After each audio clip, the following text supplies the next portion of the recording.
Hello, grade sevens. I'm going to give you a bit of information about an act in 1791 called the Constitution Act.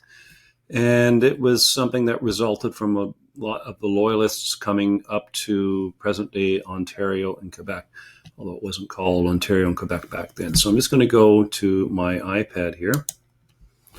Okay, so if you can see, so a lot of Loyalists, they came up, and particularly those English, well, a lot of Loyalists were English, and the ones who came up to Quebec, they were not happy with the system that was going on under the Quebec Act, and so they demanded change. Also, there were a lot of Loyalists going up to present-day Ontario, and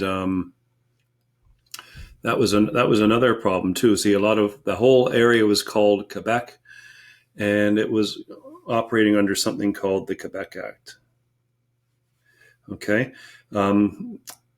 which was favored the French and the French language, and that's for sure. So, if you read this, it says, as more Loyalists moved into the area, political tensions between the two groups increased, and the Loyalists didn't like a system of land use that was going on called the seigneurial system. So they wanted something similar to what they had before, and it was called a freehold system where they could own their own land. Okay, they also wanted their own schools and churches, and they wanted a system that was more closely resembling something that was over in Britain. Okay. And it says right here, the British House of Assembly was a government made up of both elected and appointed members. Okay, so I'm going to get into that a bit more later.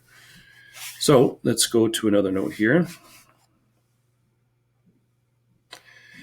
So in 1791, Quebec was, as you can see, divided up into Upper Canada down here and Lower Canada there. I know it's kind of confusing, but basically the lower and the upper talks about the distance above sea level, the height above sea level of the land.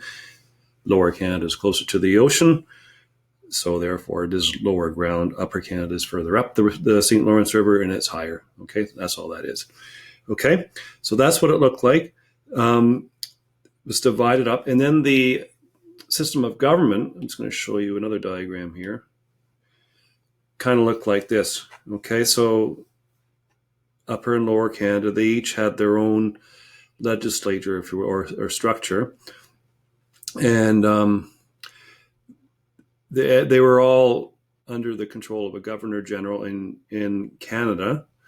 And if you look here, there was a lieutenant governor who would sort of overlook the everything that went on in Upper Canada, and then in Lower Canada, it was a representative of the governor who would overlook things that went on there. Now, something that I want you to really look at closely, there's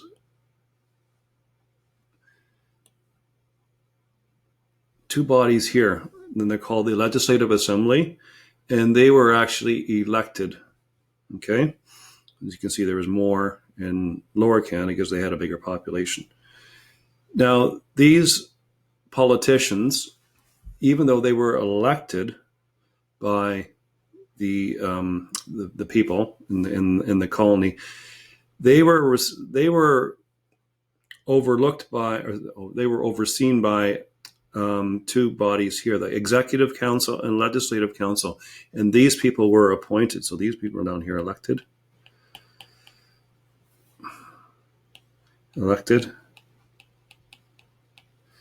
Whereas up here, same on the other side, they were appointed. And what you can imagine is that who has the more power? Well, it was actually the appointed people, because anything that the elected people down here came up with, like tax laws or property laws and so on, the appointed people could actually reject it.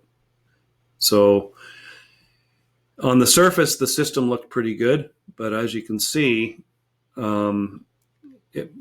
could cause problems, and it actually did a little bit later on. There were some rebellions that happened. But anyways, this was the system that kind of resembled what was going on in the U.S. colonies to a certain extent, but still did not give a whole lot of people, or a whole lot of power, rather, to the group down at the bottom. Okay?